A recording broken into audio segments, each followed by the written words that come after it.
भगवान, हम आप सभी लोग जानते हैं कि हम आप सभी लोगों के पास केवल 7 ही दिन हैं।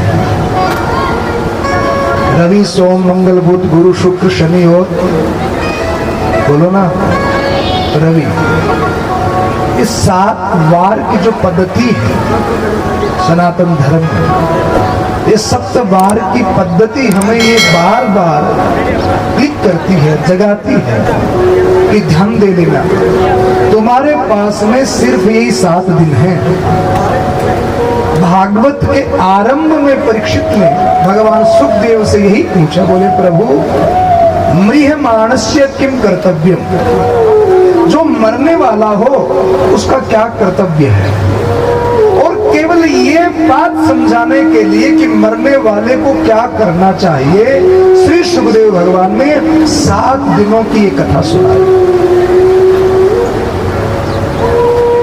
किम कर्तव्यम म्रियमाणस्य, यानी कि मरने वाले जीव को क्या करना चाहिए। और इस धरती पर ऐसा कोई है ही नहीं जो मरने वाला नहीं है।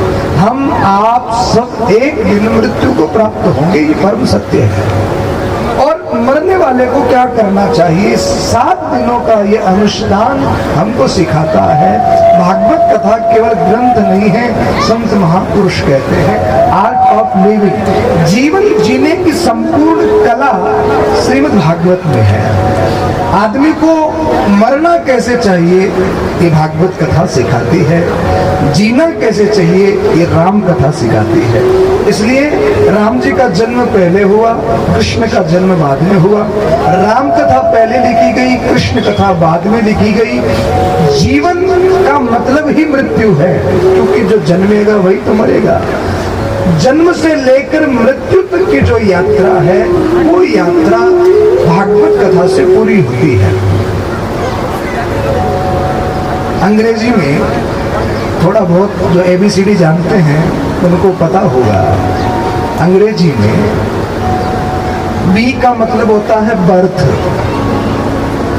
D का मतलब होता है डेथ, यानी कि जन्म और मृत्यु। B और D के बीच में भी एक अक्षर और आता है। कौन सा आता है? C आता है। C का मतलब क्या होता है? C का मतलब होता है चॉइस। जन्म कहाँ होगा, कब होगा, ये परमात्मा तय करता है। तुम्हारी मृत्यु कब होगी, कहाँ होगी, ये परमात्मा तय करते हैं। पर जन्म और मृत्यु के बीच में जो ये जीवन है ना, इस जीवन को कैसे जीना है ये तुम्हें तय करना है, ये तुम्हारी चॉइस है। ये तुम सोचो कि तुम्हें कैसे जीना। एक सफल आदमी के पास और एक असफल आदमी के पास, चाहे वो गूंगा का हो, चाहे बाड़मेर का हो, चाहे अमेरिका का हो, हर आदमी के पास पर डे 24 घंटे होते हैं। अब उन 24 घंटों में तुम्हें कैसे जीना है, तुम्हें अपने समय को कहाँ लगाना है, ये तुम्हें निश्चित करना है। ध्यान देना मेरे भाई बहन, एक बड़ी सुंदर बात है। कहते हैं कि परमात्मा समदर्शी है, समदर्शी प्रभु नाम के। भगवान ने हर एक व्यक्ति को 3 पेज की एक डायरी दे करके भेजी है। कितने पेज की? 3 पेज की। आज बालूशाही ज्यादा खाई है क्या? आवाज कम निकल रही है। 3 पेज की डायरी। सबसे पहले पन्ने पर लिखा मृत्यु और पहले पन्ने पर लिखा जन्म और आखिरी पन्ने पर लिखा मृत्यु। बीच का जो पन्ना है जिसको जीवन रूपी पन्ना कहते हैं, कर्म रूपी पेन दे करके भगवान ने तुम्हें कर्म करने के लिए स्वतंत्रता प्रदान कर दी। अब तुम उस खाली पन्ने पर, कोरा कागज है, कर्म रूपी पेन है। अब तुम्हारे पास प्रतिदिन 24 घंटे हैं, 7 दिन है, 1 महीना है, 12 मास है। अब तुम्हें जो लिखना है लिखते जाओ, वो तुम्हारी मर्जी है। तुम कर्म करने के लिए स्वतंत्र हो। भगवान ने भागवत में कहा कर्मणा जायते जंतु कर्मणैव विलीयते सुखम दुखम भयम क्षेमम। मैं सुख दूं न दुख देता हूं। कर्म का आधार है तुम्हारे पास।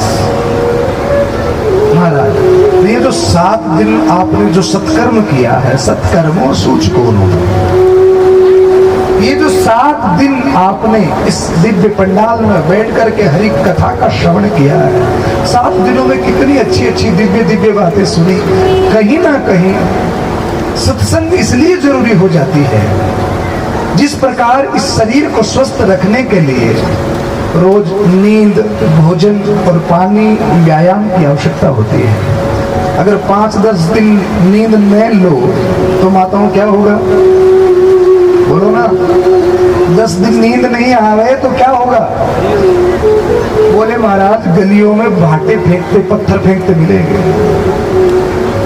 नींद नहीं आए तो दिमाग का संतुलन गड़बड़ हो जाए।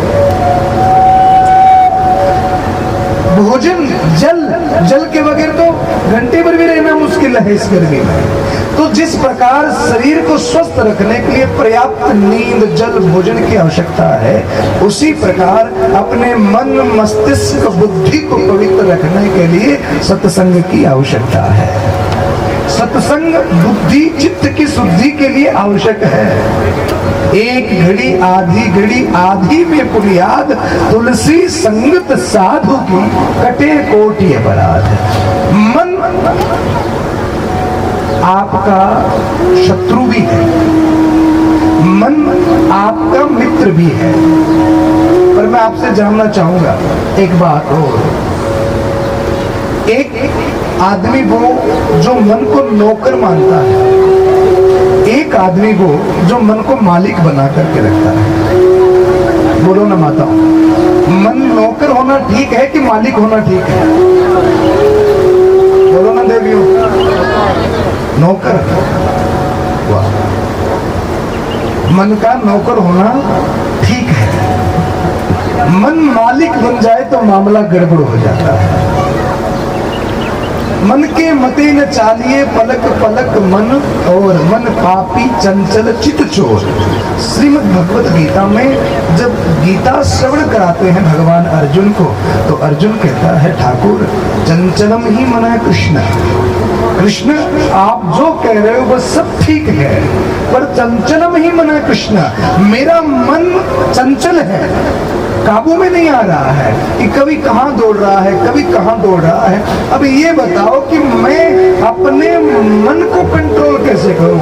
तो भगवान श्री कृष्ण कहते हैं अभ्यासम कौन दे, अभ्यास करो। और वो अभ्यास क्या है? मन को संयमित करने का कौन सा अभ्यास हो सकता है? महाराज साहब, मन को संतुलित करने का एक ही अभ्यास है, और वो है सत्संग। सत्संग से बड़ा कोई अभ्यास नहीं हो सकता। निरंतर सत्संग श्रवण करते रहो।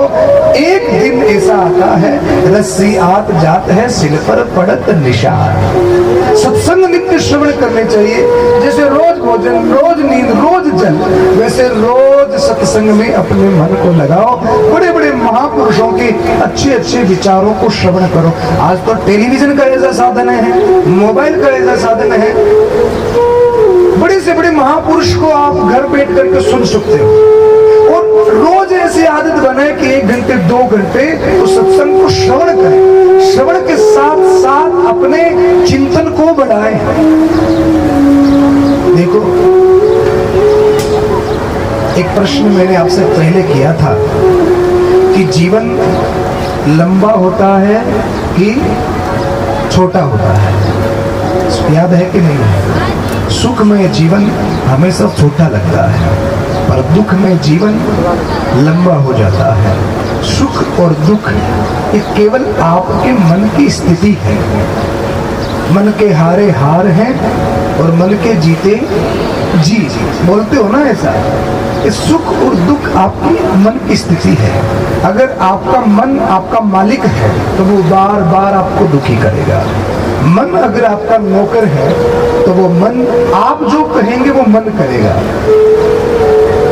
मन को नौकर बनाए, सत्संग श्रवण करें।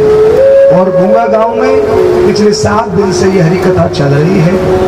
जब इस कथा की ये तारीख निश्चित की गई तो मैंने प्रवीण जी से कहा कि गर्मी बहुत पड़ेगी, जेठ का महीना रहेगा और इतनी गर्मी में कथा करना थोड़ा सा कठिन रहेगा। ये 2 महीने बड़े कठिन होते हैं कथा के लिए। पर मुझे बड़ा आश्चर्य हुआ जब पहले दिन ही ये पंडाल भर गया और रात दिन माहिरे में भी खूब भीड़ रही। तो आपका सत्संग प्रेम जो है वो बड़ा दिव्य है। पर मेरा एक निवेदन रहेगा आपसे, जो सत्संग आपने श्रवण किए है उस सत्संग को आप अपने हृदय से निकाल मत देना। ये न हो कि इस कान से सुनो और इस कान से निकाल देना, वरना महाराज कुछ फायदा नहीं रहेगा। जितना हो सके इन बातों का अनुसरण करके अपने जीवन को परिवर्तन करने का अभ्यास प्रयास करना। सत्संग का मतलब ही सार्थक तब हो जाता है जब हम अपने जीवन को कोई दिशा प्रदान कर देते हैं। अपनी दशा बदलने के लिए दिशा बदल दो, दिशा बदलेगी तो दशा अपने आप बदल जाएगी। इसलिए सत्संग में जो सुना है उसका मनन चिंतन करें। आइए हम आप सभी लोग पुनः श्री ठाकुर जी की कथा में प्रवेश करें। समय बड़ा अल्प ही रह गया। आज हम आप सभी लोग बालूशाही में ज्यादा बिजी हो गए थे। मुझे पता था थोड़ी देरी होगी साहब, है ना? कोई नहीं, आज तो भोजन तो हो गया आपका, है? अब कल ही करना, अब आज भजन करना, क्योंकि कल और भोजन है ये। हाँ, हमारे जैसे सुना हुआ है कि पुराने जमाने में जब भोजन हुआ करते तो लोगों को भोजन का बहुत चाव होता। बोले कल गुआ में भोजन है तो 3 दिन पहले घर पे खाना छोड़ देते थे। हाँ, 3 दिन पहले छोड़ दिया, अपन सब तो सीधा वही करेंगे। तो अपने भैया आज का तो कोटा हो गया भोजन का, अब पूरे दिन कोटा चलेगा किसका? बोलो ना, भजन का। अभी कथा श्रवण करेंगे, शाम को सुंदरकांड का पाठ होगा और उसके बाद में रात्रि जागरण भी है। तो खूब आज भजन का आनंद लेना है। और मैं तो देख रहा हूँ, सुबह मैं यहाँ पंडाल में 9 बजे आया था और 9 बजे से ये पंडाल ऐसे ही भरा हुआ है। धन्य हो आप लोग साहब, अद्भुत हो, बड़ी कृपा है। तो आज का ये आनंद शेष है। हम आप कथा में प्रवेश करते हैं। कल भगवान का रास लीला का प्रसंग हमने सुना, भक्त और भगवान की मिलन की कथा सुनी। रसानाम समूह रास है, रसो वैति रास है। जिस रस को पीने के बाद में कुछ और शेष न रह जाए उसको रास कहते हैं। भक्त और भगवान का मिलन जहाँ हो जाए वो जो घड़ी है उस घड़ी को रास कहते हैं। कथा तो इतनी पड़ी है कि यहीं से शुरू करूं तो वापिस 7 दिन कम ही पढ़ने वाले हैं। पर महाराज जितना समय बचा है 10वें स्कंद तक कथा हो पाएगी, उससे आगे की नहीं हो पाएगी। 10वें स्कंद की ये जो कथा है उसको हम पूर्ण कर देते हैं जैसे भी हो। महाराज भगवान की रासलीला संपन्न हुई और इधर 11.5 वर्ष तक भगवान वृंदावन में रहे। 2.5 वर्ष तक श्री ठाकुर जी गोकुल में रहे हैं और 20 वर्ष की लीला है भगवान की श्री धाम मथुरा जी की। कंस को समाचार पड़ी नारद जी के द्वारा कि आकाशवाणी ने कहा अस्यात्माम अष्टमो गर्भो हंताया वैसे बुधे, कंस आपकी मृत्यु जिससे होगी वो इस धरती पर ब्रजमंडल में ही जन्म ले चुका है। इतने दिन से 11.5 वर्ष से कंस खोज रहा है पर अभी तक कंस पता नहीं लगा पाया। बड़े बड़े महापुरुषों को तो युग युगांतर बीत जाते हैं उसको खोजने में, तो इस कंस को बेचारे को कहाँ पता लगता। और महाराज कहते हैं ना भगवान का पता तो कोई साधु ही बता सकता है। नारद जी ने आकर के कंस को बता दिया कि कंस तू जिसे ढूंढ रहा है ना वो कहीं दूर नहीं तेरे पास में ही है। अरे वृंदावन यशोदा और नंद का वो छोरा कृष्ण और वो बलराम वही तुम्हारे काल है। कंस को मालूम पड़ी पूतना को मारे सक्तासुर बकासुर अघासुर त्रिनावत इन सब राक्षसों को मारने वाले कृष्ण और बलराम है। तो कंस ने कहा कि अब किसी राक्षस को भेजना नहीं है क्योंकि आज तक जिसको भेजा वो कभी लौट करके वापस नहीं आया। ये जो भाई लोग खड़े हैं ना भाई साहब सब बैठ जाए। बोले भक्त वत्सल भगवान की। महाराज कोई लौट कर नहीं आया, अब तो उन्हीं को यहां बुलाना है। भगवान अक्रूर जी को बुलाया, अक्रूर जी जाइए और कृष्ण और बलराम को लेकर के आइए। एक बहुत बड़ी रंगशाला का आयोजन कंस ने किया है। अक्रूर जी